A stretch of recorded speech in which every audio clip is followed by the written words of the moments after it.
राणा सांगा को लेकर के जो वक्तव्य दिया, अगर यहाँ से हटा भी दिया, वो बाहर सोशल मीडिया और न्यूज में तो वो तो बिल्कुल चल रहा है। इन्होंने वो मुद्दा उठाकर एक पे जान मारने की कोशिश करते हैं, उसके घर पे जाते हैं। दलित समाज से जोड़ करके दलित का मुद्दा उठा करके राणा सांगा को दोबारा अपमानित किया है और इस मामले का राजनीतिकरण किया है। पिछले 17वीं लोकसभा में सरेआम एक हमारे मुसलमान सांसद का सरेआम अपमान किया गया, इसी सदन के अंदर किया, कोई कार्रवाई नहीं हुई। अध्यक्ष जी, आज अध्यक्ष जी, आप अध्यक्ष जी, वाजपेयी जी, अरे बैठो यार। मैं ये कहा, कोई भी सदस्य हो, चाहे वो दलित हो, स्वर्णीय हो, दूसरा कोई भी हो, लेकिन क्या आप कानून अपने हाथ में लेके उस सदस्य का घर बर्बाद कर सकते हो? देश के सबसे उच्च सदन के एक सांसद के घर पर हमला हो जाए, यह सामान्य बात नहीं है और इसीलिए इस बात की चर्चा आज देश के संसद भवन के गलियारों में हुई। लोकसभा और राज्यसभा दोनों में यह मुद्दा उठा कि समाजवादी पार्टी के सांसद रामजीलाल सुमन के घर पर जो हमला हुआ है, इस पर चर्चा होनी चाहिए। लेकिन लोकसभा में यह मामला समाजवादी पार्टी की तरफ से धर्मेंद्र यादव ने उठाने की कोशिश की। दोनों सदन स्थगित हो गए, चर्चा नहीं हुई, लेकिन हंगामा सबसे ज्यादा हुआ।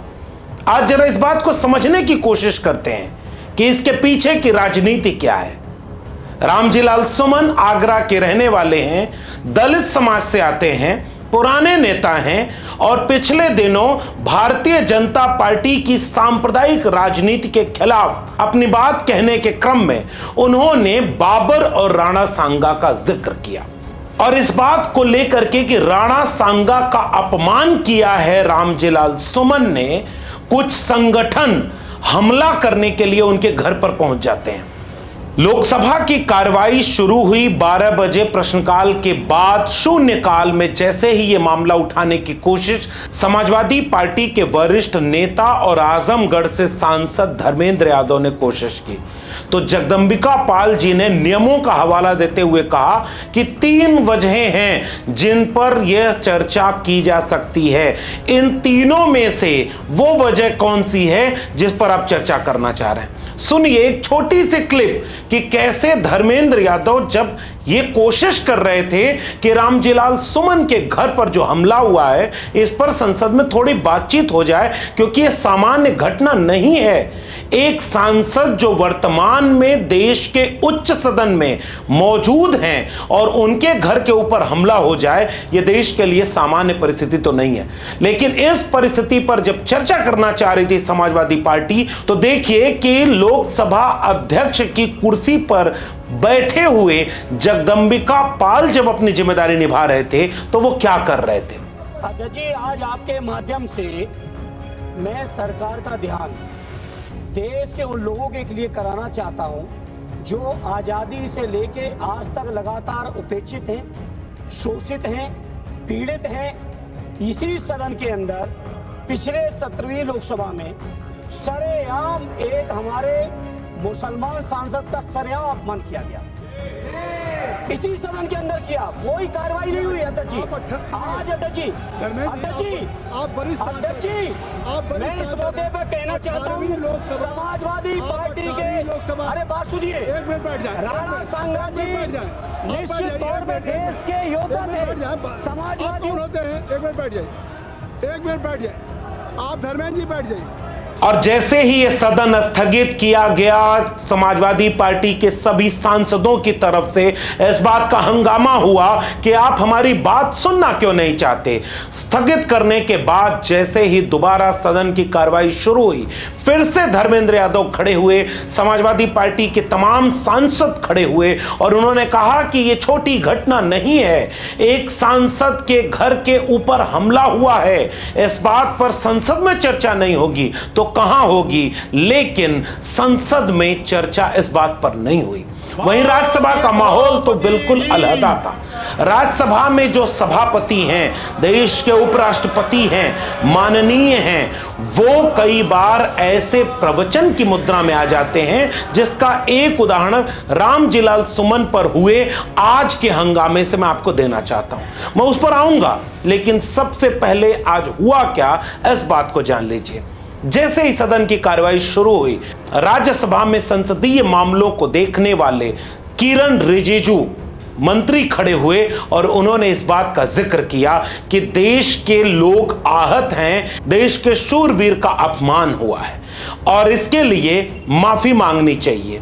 और रामजीलाल सुमन उस वक्त सदन में मौजूद थे और उसके बाद भारतीय जनता पार्टी की तरफ से, यानी सत्ता पक्ष की तरफ से इस बात की कोशिश की गई कि नहीं, उन्हें माफी मांगनी होगी। और इस बात के बाद महामहिम उपराष्ट्रपति महोदय वो एक अच्छी खासी टिप्पणी करते हैं। उनकी टिप्पणी जायज थी।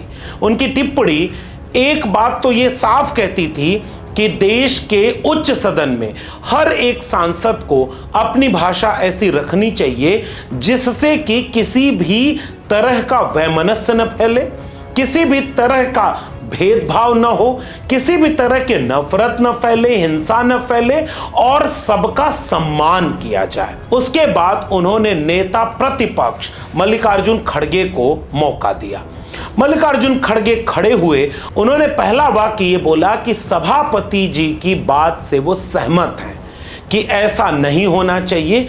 वह बात रिकॉर्ड से निकाल भी दी गई है, लेकिन इस बात पर भी चर्चा होनी चाहिए कि एक सांसद के घर पर हमला करने का अधिकार किसको किसने दे दिया। आप जो बातें कही राणा संगा के बारे में, राणा प्रताप जी के बारे में जो बातें कही और देश के अन्य भागों में भी जो देश के लिए लड़े मरे, अपना जान दिए, उन सबका हम सम्मान करते हैं। ये बात मैंने कही और आपने जो कही उसको मैं सेकंड किया।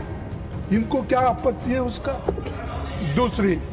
दूसरी बात मैंने ये कहा कि कोई बात का आपको और उनमें इतिहासकार आपके और उनके अगर है, उनमें मतभेद है तो आप जुड़ा।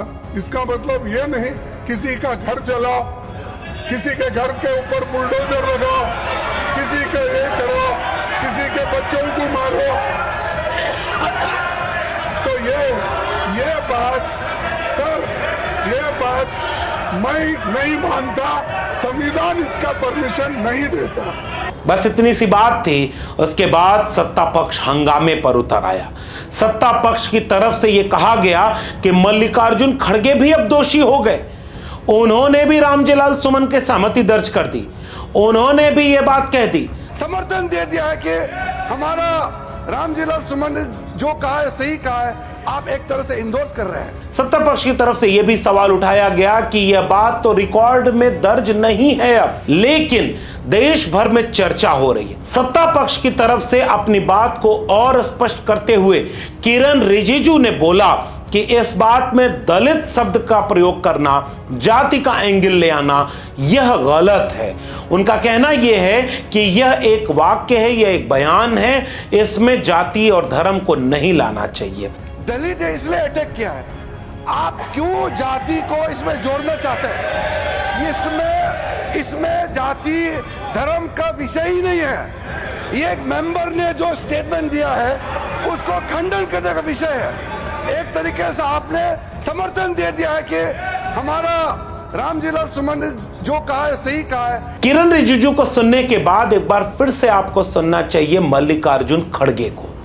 उन्होंने फिर से यह बात कही कि कैसे यह मामला सामान्य परिस्थितियों का नहीं है, एक सांसद के घर पर हमला हुआ है।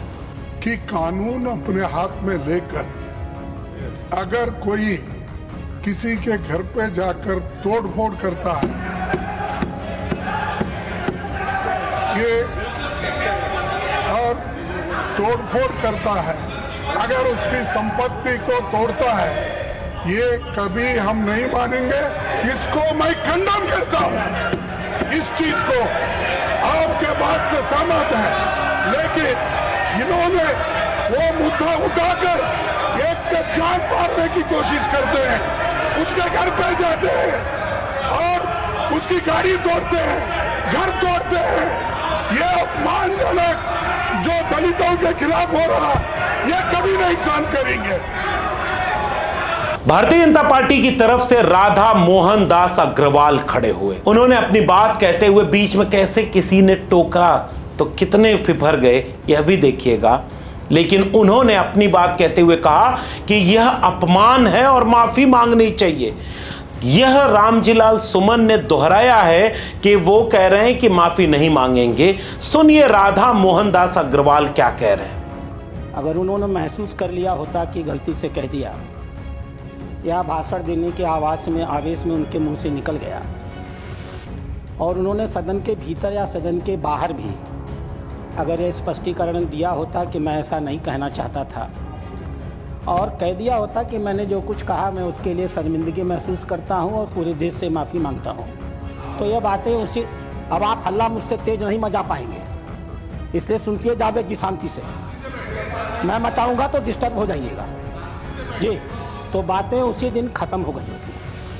आश्चर्य की बात है, माननीय सांसद जी का बयान आया, मैं मरते मरते मर जाऊंगा लेकिन मैं अपनी बात वापस नहीं लूंगा। जब तक जीवित रहूंगा तब तक मैं इस बात को वापस नहीं लूंगा। यह बताता है कि जो कुछ उन्होंने कहा था सोच समझ के कहा था, होशो हवास में कहा था। एक बार एक सदस्य के कहनामे को तो छोड़ा जा सकता था, लेकिन माननीय नेता प्रतिपक्ष कांग्रेस का राष्ट्रीय अध्यक्ष होते हुए आज इस सदन में जो कुछ भी कहा है वो अक्षम्य है। वो अपराधियों को पूरी तरह संरक्षण देने का कर रहा है। उन्होंने सपोर्ट कर रहे हैं उन्होंने राणा सांगा को जानबूझ करके दलित समाज से जोड़ करके दलित का मुद्दा उठा करके राणा सांगा को दोबारा अपमानित किया है और इस मामले का राजनीतिकरण किया है। और इसके बाद आपको सुनना चाहिए मल्लिकार्जुन खड़गे को। मल्लिकार्जुन खड़गे ने कहा कि इतिहास में दो तरह की राय है और इस पर मैंने 2 वीडियो बनाई है। एक राय अलग है, वो भले ही उतनी पुष्ट नहीं है, लेकिन दूसरी राय भी इसी तरह से अपुष्ट ही है। लेकिन मामला इतना नहीं है, जितना बड़ा गंभीर सवाल था कि उनके घर पर हमला कोई कैसे कर सकता है, इस पर चर्चा ही नहीं हुई, न लोकसभा में और न राज्यसभा में। अगर किसी की बात से सहमति असहमति है तो उस बात पर बात होनी चाहिए। चर्चा इस बात पर होनी चाहिए कि उन्होंने क्या बोला, उन्होंने जो बोला उस पर क्या आपत्ति है, और इस पर थोड़ी सी चर्चा भी हो जाए। लेकिन इस पूरे देश में इतना बड़ा मुद्दा हो गया कि जो व्यक्ति मौजूदा वक्त में देश के उच्च सदन का सांसद है, उसके घर पर एक भीड़ बुलडोजर लेकर घोषणा करके ऐलान करके हमला करने जाती है। हमला करने के बाद कुछ लोग गिरफ्तार होते हैं, पुलिस उन्हें छोड़ती है और उसके बाद वो सोशल मीडिया पर वीडियो बनाकर कहते हैं कि पुलिस ने हमारी मदद की, हम फिर लौटेंगे, और इस तरह की बात खुलेआम हो रही। इस पूरे पक्ष पर चर्चा बीजेपी और उनका सत्ताधारी दल बिल्कुल नहीं होने दे रहा था। वो केवल इतना चाहता था कि रामजीलाल सुमन माफी मांगे। उसे इस बात की कतई चिंता नहीं थी कि आपने इस देश में भीड़ तंत्र को अगर पैदा कर दिया तो ऐसी भीड़ का चेहरा किसी के पक्ष में नहीं जाता। लेकिन भीड़ पर चर्चा क्यों नहीं हुई, उस हमले पर चर्चा क्यों नहीं हुई? और आप गौर से देखेंगे कि जैसे ही मल्लिकार्जुन खड़गे इस बात को कहना चाह रहे थे, भारतीय जनता पार्टी की तरफ से लोग कहना चाह रहे थे कि इस पर चर्चा नहीं होगी, केवल माफी मांगा जाए। इस देश में जो भी पेट्रियट्स हैं, देश के लिए लड़े हैं, उनका मैं सम्मान करता हूं। लेकिन इसका मतलब ये नहीं है कि कानून अपने हाथ में लेकर अगर कोई किसी के घर पे जाकर तोड़फोड़ करता है ये और तोड़फोड़ करता है, अगर उसकी संपत्ति को तोड़ता है, ये कभी हम नहीं मानेंगे। इसको मैं खंडन करता हूं। इस चीज को आपके बात से सहमत है, लेकिन इन्होंने वो मुद्दा उठाकर एक पे जान मारने की कोशिश करते हैं, उसके घर पे जाते हैं और उसकी गाड़ी तोड़ते हैं, घर तोड़ते हैं।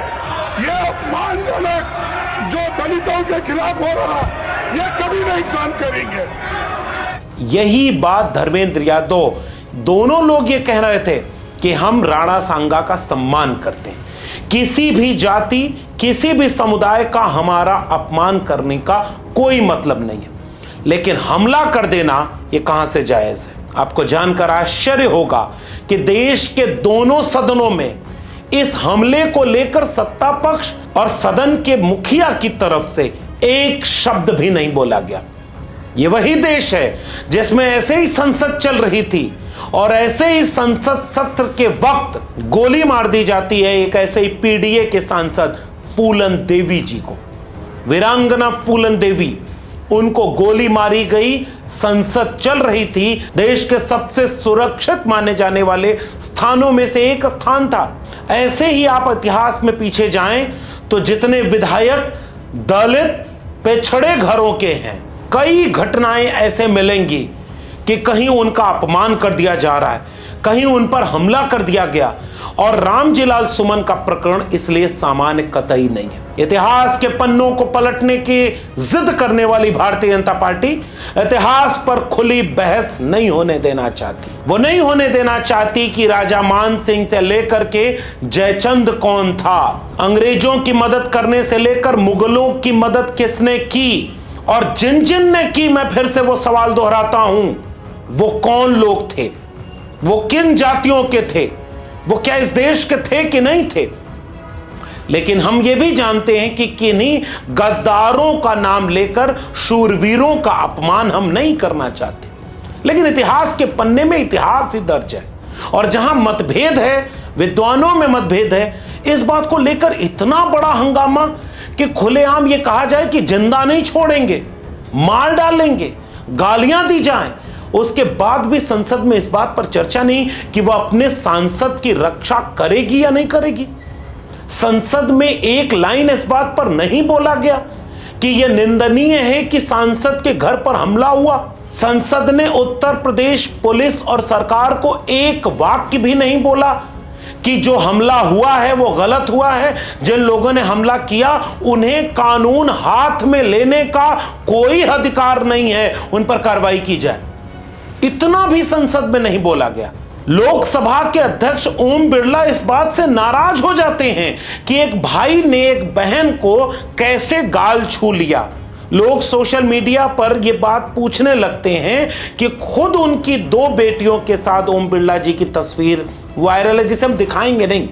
बड़ी अच्छी तस्वीर है पिता और पुत्री की, भाई बहन की, लेकिन उनको चिंता इस बात की हो जाती है कि संसदीय मर्यादाओं के तहत राहुल गांधी का व्यवहार नहीं है कि वो अपनी बहन प्रियंका गांधी से प्रेम पूर्वक कैसे मिल लिए। मगर उन्हें इस बात से कोई फर्क नहीं पड़ता कि देश की तीसरी सबसे बड़ी पार्टी के सांसद खड़े होकर के इस बात पर चर्चा करना चाह रहे हैं कि उनके राज्यसभा सांसद के घर पर हमला यह सामान्य बात नहीं है, इस देश की संसदीय और लोकतांत्रिक प्रक्रियाओं पर एक गहरा खतरा बन करके आई। इस पर चर्चा नहीं हुई, एक वाक्य निंदा में भी नहीं बोला गया। अगर कोई वाक्य सदन में बोला गया है तो सदन में उस पर चर्चा हो जाती। और सबसे बड़ा आश्चर्य इस बात को देखकर हुआ कि जब राज्यसभा में, जिसके सदस्य हैं रामजीलाल सुमन, सभापति महोदय ने रामजीलाल सुमन को अपना पक्ष रखने के लिए नाम पुकारा, खड़ा होने का इशारा किया, रामजीलाल सुमन खड़े हुए, बोलने की कोशिश कर रहे थे, एक शब्द भी उन्हें बोलने नहीं दिया गया और पूरी भारतीय जनता पार्टी वेल में आ गई और सदन स्थगित हो गया। रामजीलाल सुमन, श्री रामजीलाल सुमन।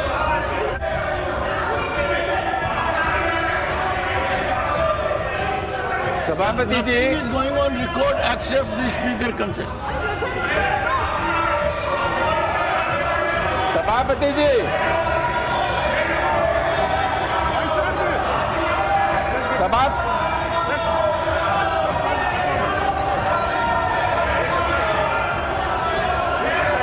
सभापति आओ से बोले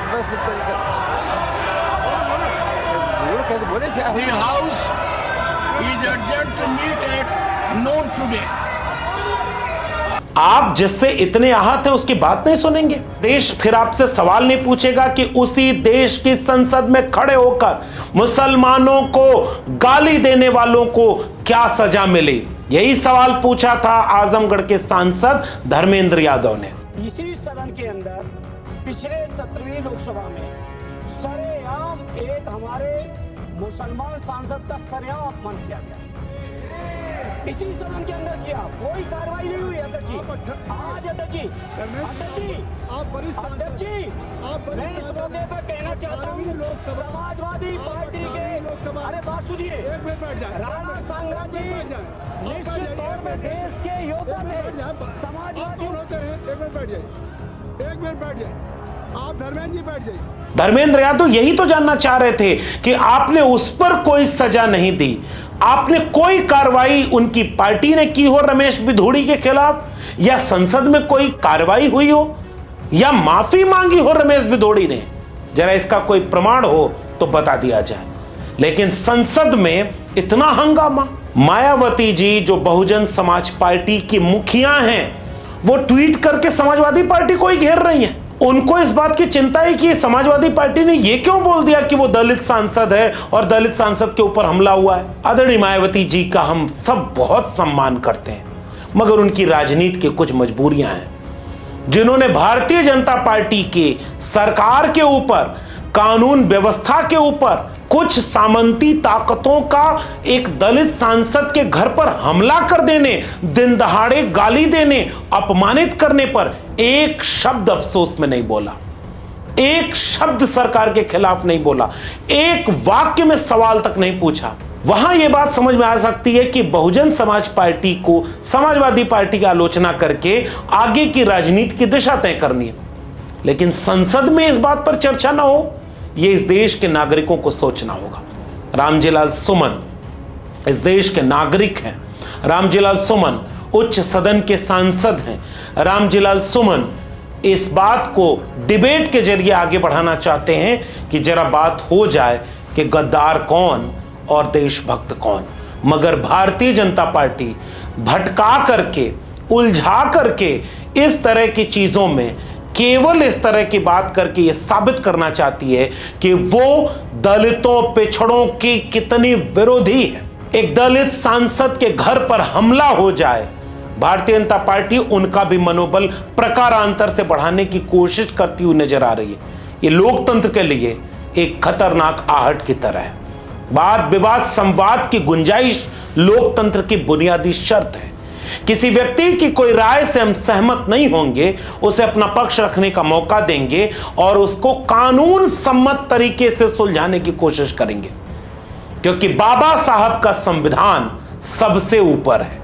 और संविधान से ऊपर अगर कोई सरकार, कोई संगठन या कोई भी चीज हो, वो देश के हर एक नागरिक के लिए खतरा है। और ये पूरी घटना देश के हर नागरिक को एक बार ठहर कर विचार करने का मौका दे रही है, इससे पहले कि विचार करने लायक परिस्थितियां भी न बचे। इस पूरे प्रकरण पर आपका क्या मानना है, नीचे कमेंट बॉक्स में जरूर बताइएगा। आपकी राय हमारे लिए अहमियत रखती है। अगर आपने मेरे चैनल को अभी तक सब्सक्राइब नहीं किया है तो चैनल को सब्सक्राइब करना मत भूलें। बेल आइकॉन दबाएं ताकि अगली वीडियो की सूचना आप तक पहुंचे। ज्वाइन की बटन दबाएं ताकि हमें हिम्मत और हौसला मिले। फिर मिलेंगे ऐसे ही किसी जरूरी सवाल पर बातचीत के साथ। तब तक के लिए बहुत बहुत धन्यवाद।